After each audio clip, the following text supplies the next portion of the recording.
क्या कभी किसी ने कल्पना की थी कि रेलवे स्टेशन पर चाय बेचने वाला एक बेहद साधारण सा लड़का एक दिन इस विशाल देश का प्रधानमंत्री बन जाएगा?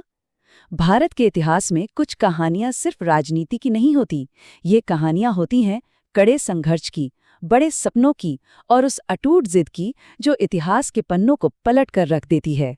नमस्कार, और आज के इस खास विश्लेषण में आपका स्वागत है। तो चलिए इस कहानी की गहराई में उतरते हैं। एक आम इंसान से देश के सबसे ऊंचे और शक्तिशाली पद तक का ये सफर। ये एक ऐसा सवाल है जो हमें शुरुआत से ही सोचने पर मजबूर कर देता है कि आखिर फर्श से अर्श तक की ये यात्रा कैसे मुमकिन हुई।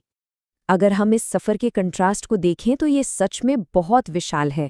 एक तरफ 1950 का वो वक्त जब गुजरात के छोटे से कस्बे वडनगर में गरीबी के बीच एक जन्म होता है, और दूसरी तरफ आज की तस्वीर जहां वही व्यक्ति दुनिया के सबसे शक्तिशाली मंचों पर एक मजबूत आवाज़ के साथ पूरे भारत का प्रतिनिधित्व कर रहा है।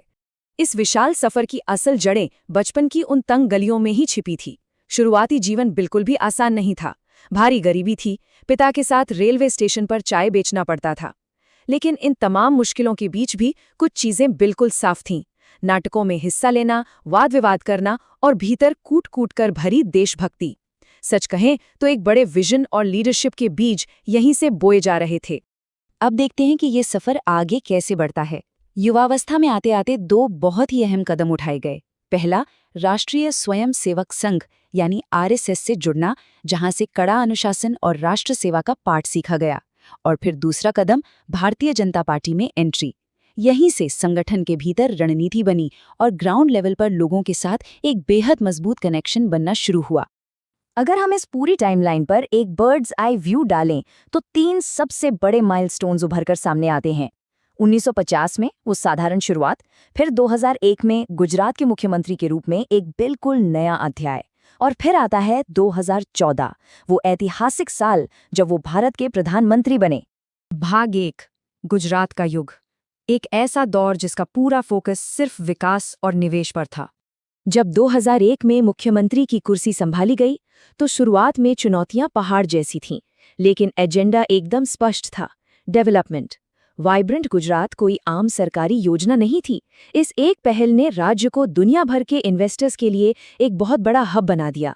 बेहतरीन सड़कें, 24 घंटे बिजली और नए उद्योग, गुजरात ने एक अभूतपूर्व रफ्तार पकड़ ली थी। और फिर आता है साल 2014। देखिए, ये महज एक संख्या या कोई आम साल नहीं है।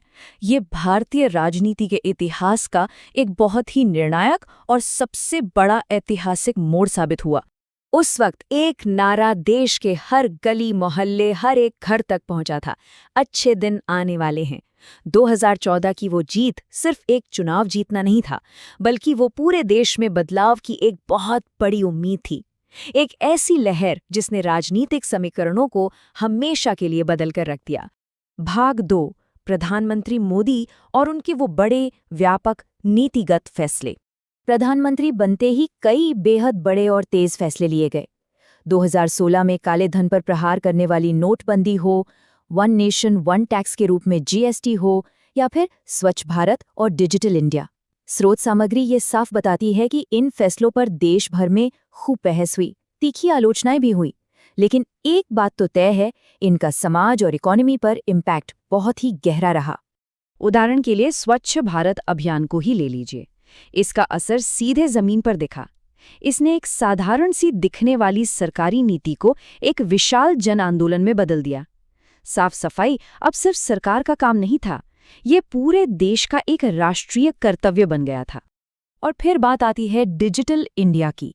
इसका विजन बहुत साफ था। तकनीक सिर्फ कुछ खास लोगों या शहरों तक ही सीमित न रहे। ये एक बहुत ही आक्रामक प्रयास था जिसका मकसद स्मार्टफोन, इंटरनेट और डिजिटल सुविधाओं को देश के हर एक इंसान की पहुंच में लाना था। इसी दूरदर्शी सोच को आगे बढ़ाते हुए आत्मनिर्भर भारत का विचार सामने रखा गया। ये एक ऐसा महत्वाकांक्षी कदम है जिसका लक्ष्य भारत को रक्षा से लेकर मैन्युफैक्चरिंग तक हर छोटे बड़े सेक्टर में पूरी तरह से खुद पर निर्भर बनाना है। भाग 3, ग्लोबल लीडरशिप यानी विश्व मंच पर एक दमदार और मजबूत आवाज। आज अगर हम इंटरनेशनल लेवल पर देखें तो भारत की भूमिका काफ़ी बदल चुकी है। G20 जैसे शक्तिशाली मंचों पर एक दमदार मौजूदगी दर्ज कराना हो, संयुक्त राष्ट्र में बढ़ता हुआ कद हो या फिर एक बेहद सक्रिय विदेश नीति, इस नई कूटनीति ने दुनिया भर के नेताओं के बीच भारत की छवि को एक नए आत्मविश्वास के साथ पेश किया है। तो इस पूरी कहानी से सबसे अहम बात क्या निकल कर आती है? यही कि अगर आपके इरादे लोहे जैसे मजबूत हों तो सच में कुछ भी नामुमकिन नहीं है। एक छोटे से रेलवे स्टेशन पर चाय बेचने वाले बच्चे का देश के प्रधानमंत्री तक पहुंचना ये साफ साबित करता है कि दृढ़ संकल्प हो तो कोई भी सपना हकीकत बन सकता है। और इसीलिए आज के इस विश्लेषण का अंत हम उसी वाक्य से करेंगे जो इस पूरी कहानी की आत्मा है। संघर्ष ही सफलता की असली सीढ़ी है। एक बार सोच कर देखिए, इतिहास की धारा को मोड़ने के लिए आखिर किस स्तर की मेहनत और जुनून की जरूरत होती है। आज की इस प्रस्तुति में हमारे साथ जुड़ने के लिए बहुत बहुत धन्यवाद। सीखते रहिए और अपनी समझ को ऐसे ही बढ़ाते रहिए।